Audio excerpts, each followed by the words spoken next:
It's been a Herculean effort, and it's perhaps a testament, a case study of grit, determination at all ends, be it the rescuers or be it those 41 workers who were trapped for more than 17 days. Joining us now is the Uttarakhand Chief Minister Pushkar Singh Dhami. Pushkar Singh Dhami ji, namaste. मैं आनंद नरसिम्हन बोल रहा हूँ. Thank you very much for your time, sir. And first up, congratulations to you and your own the entire team. When you look back at the 17 days, what comes to mind, sir? धन्यवाद आपका कि 17 दिन बहुत ही चुनौतीपूर्ण थे, बहुत कठिन थे और इस पूरे अभियान में जितने भी लोग लगे हुए थे, एक एक व्यक्ति का, एक एक संस्थाओं के लोगों का, भारत सरकार के, राज्य सरकार के, सेना के, एनडीआरएफ, एसडीआरएफ, सभी का मैं धन्यवाद करता हूं कि उन्होंने आईटीबीपी के लोग, बीआरओ के लोग, अन्य संस्थानों के लोग, एनएचआई, डीसीएल, एनएचआई के लोग, सभी का और पीएमओ के सभी अधिकारियों का और हमारे आदरणीय प्रधानमंत्री जी का विशेष रूप से कि उनकी प्रेरणा से और उनकी निगरानी में, उनकी मॉनिटरिंग में ये बहुत ही चुनौतीपूर्ण और कठिन कार्य हमारा संपन्न हुआ। प्रत्येक दिन वो हमारे से इस पूरे काम की मॉनिटरिंग करते थे, अपडेट लेते थे, जानकारी लेकर उस पर जो भी आगे से निर्देश देने होते थे वो निर्देश सभी को देते थे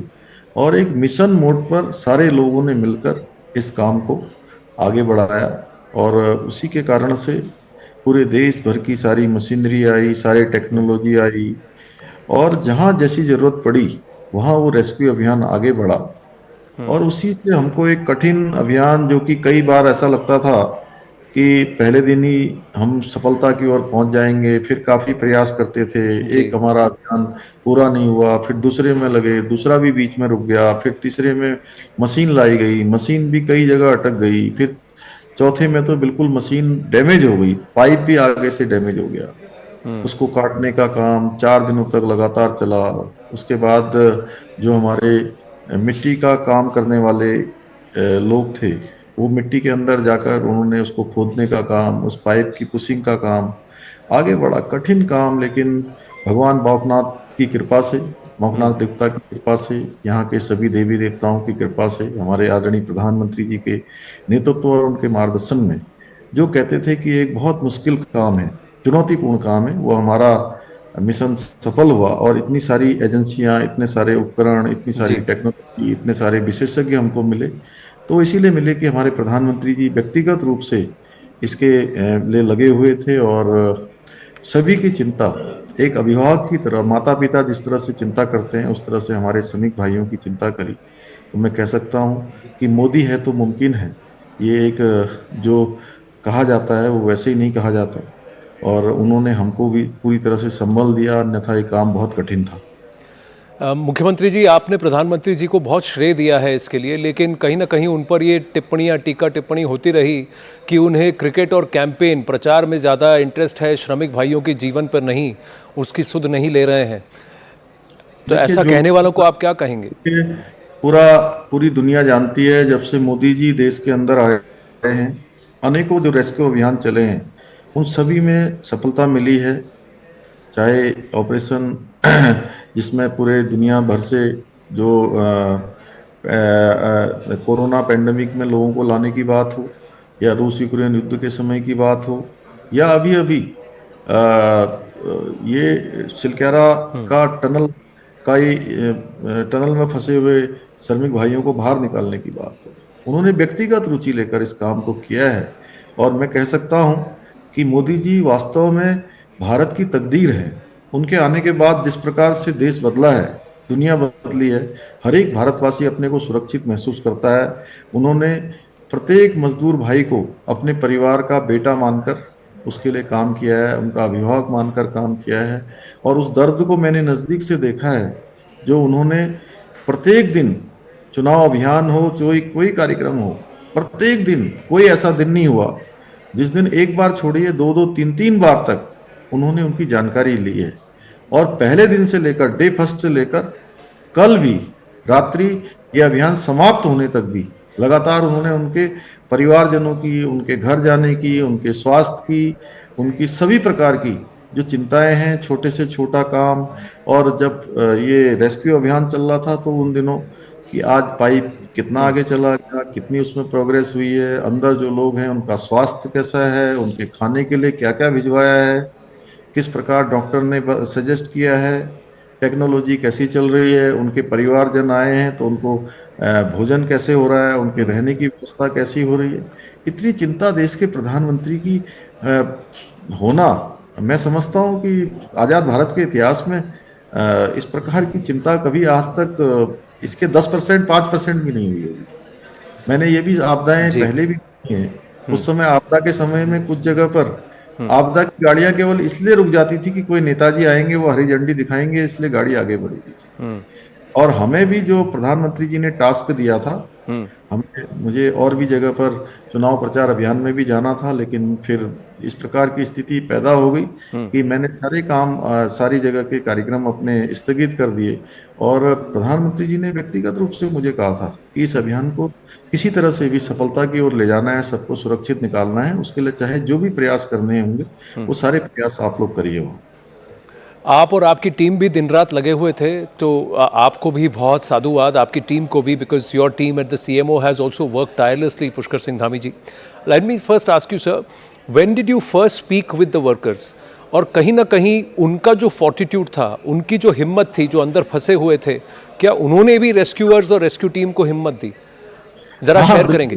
बिल्कुल बिल्कुल। देखिए, जब मैंने उनसे पहली बार बात करी तो उन्होंने कहा बिल्कुल हम सब ठीक हैं सर। और गब्बर सिंह नेगी जी से और सबा अहमद से, अखिलेश से, उनके टीम लीडर थे, उनसे मैंने बात करी तो उन्होंने कहा कि आप हमारी चिंता मत करिए, हम बिल्कुल ठीक हैं, आप अपने काम को आगे बढ़ाइए, हमको पूरा विश्वास है आप और प्रधानमंत्री जी मिलकर हमको बाहर निकालेंगे।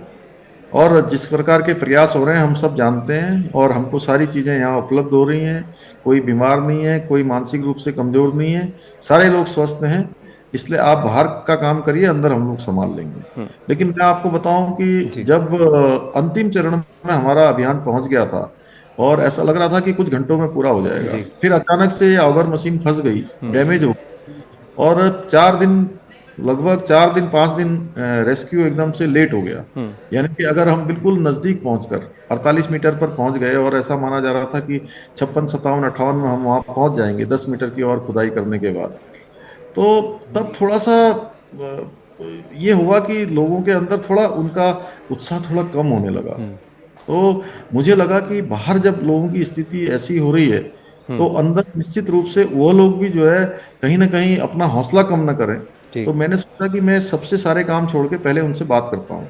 जब मैंने उनको बताया कि हम बहुत नज़दीक आ गए हैं और नज़दीक आकर इस प्रकार से मशीन थोड़ी डैमेज हो गई है, आगे जो है कुछ गडर आ गया है, तो उन्होंने कहा कि आप बिल्कुल चिंता मत करिए, आप 5 दिन छोड़िए, आप 10 दिन तक काम करिए, आप हम लोगों को सुरक्षित निकाल लेंगे, हमें विश्वास है, और इसलिए हम लोग बिल्कुल ठीक हैं।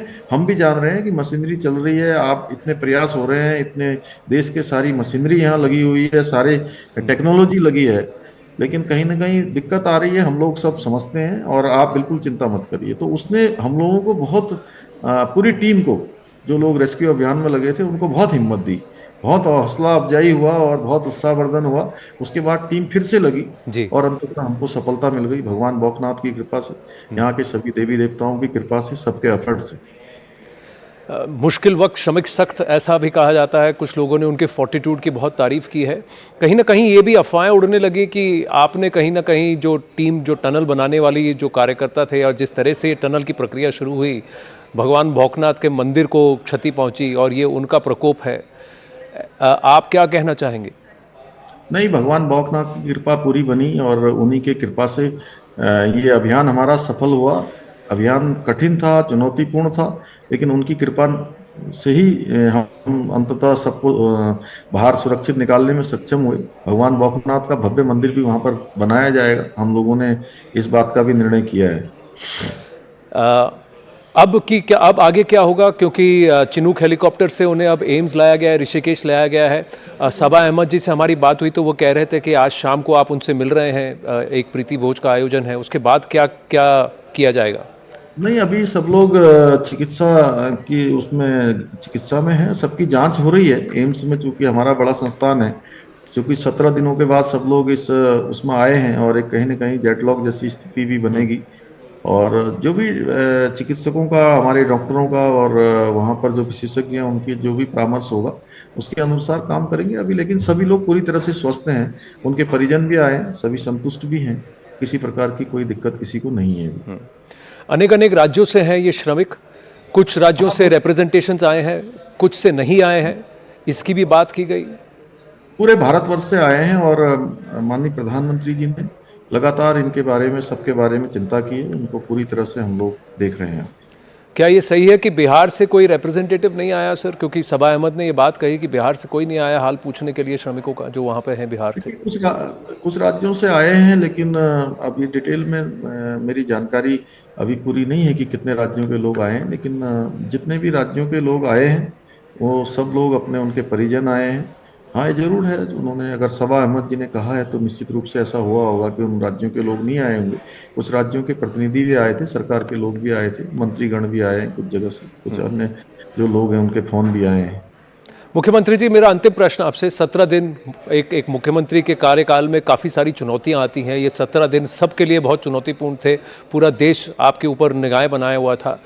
कोई एक लम्हा, कोई एक बात जो आप हमारे साथ शेयर करना चाहें जो आपके लिए हमेशा याद रहेगा, आपको हमेशा याद रहेगा? नहीं, देखिए, मैं कह सकता हूं कि ये चूंकि इस पूरे जब से ये घटना हुई और ये रेस्क्यू अभियान चला, इसमें दिवाली भी आई, इसमें छठ पूजा भी आई, इसमें इगास पर्व भी आया, इसमें गुरु पर्व भी आया, कार्तिक पूर्णिमा भी आई, अनेकों अनेक पर्व, भैया दूज भी आया, गोवर्धन पूजा भी आई, सारे त्योहार आए। और ये पहला ऐसा समय था कि मेरे लिए बहुत चुनौतीपूर्ण था, क्योंकि हमारे परिवार के 41 लोग अपनी जिंदगी के लिए संघर्ष कर रहे थे, टनल के अंदर थे। तो राज्य के अंदर जो तमाम तरह के ऐसे उत्सव थे, इस प्रकार के त्योहार थे, वो त्योहार चूंकि हम तो हर वर्ष यहाँ मनाते रहे, इगास पर्व भी मनाते थे, अन्य पर्व भी मनाते थे। इस बार हमने न मनाने का निर्णय लिया, क्योंकि हमें पूरी तरह से अंदर से लगता था कि ऐसे समय में हम कैसे उत्सव कर सकते हैं, कैसे हम खुश हो सकते हैं जब हमारे भाई इतना बड़ा संघर्ष कर रहे हैं, उनके परिजन इतने कष्ट में हैं। तो हमने सभी को निर्णय किया था कि ये पर्व अभी नहीं मनाएंगे, और जब ये सब लोग बाहर आएंगे तो हम इन पर्वों को मनाएंगे। और वो तभी हमारी असली दिवाली होगी, असला हमारा त्योहार होगा, जिस दिन हमारे सभी श्रमिक भाई आ जाएंगे। कल वो दिन आ गया और भगवान की कृपा से सभी सकुशल आए, स्वस्थ आए। पहले जो श्रमिक बाहर आए उन्होंने आपसे क्या कहा? जो एक्सचेंज हुआ, जो सबसे पहले बाहर आए आपसे मिल, इतने दिन तो आपकी आवाज़ सुन रहे थे, आज प्रत्यक्ष मैंने पूछा, जो सबसे छोटे आए थे उनकी आयु 20 साल की थी, तो मैंने पूछा कि आपको कभी चिंता हुई क्या? बोले 1-2 दिन तक तो लग रहा था कि क्या होगा, लेकिन जब आपसे बात होने लगी और प्रधानमंत्री जी का भी संदेश हमको मिलने लगा तो हमें पूरा विश्वास हो गया था कि अब हम बाहर निकल जाएंगे, सुरक्षित आप लोग हमको बाहर निकाल लेंगे। इसलिए मन में बहुत शंका संदेह नहीं था, इसलिए समय आसानी से कट रहा था अंदर। हम लोग निश्चिंत थे कि हमारे लिए बहुत प्रयास हो रहे हैं। पुष्कर सिंह जी, पुष्कर सिंह धामी जी, आपको और आपकी टीम को बहुत बहुत बधाई। 15 से ज़्यादा अलग अलग ग्रुप्स थे जो साथ में मिलकर जिन्होंने काम किया है और ज़िंदगी को जीत दिलाई है। बहुत बहुत आभार आपका और बहुत बहुत आपको मुबारक। कंग्रेचुलेशंस। बहुत धन्यवाद आपका। Thank you, sir. Thank you for speaking with us. We're going to take a very, very short break. Stay with us.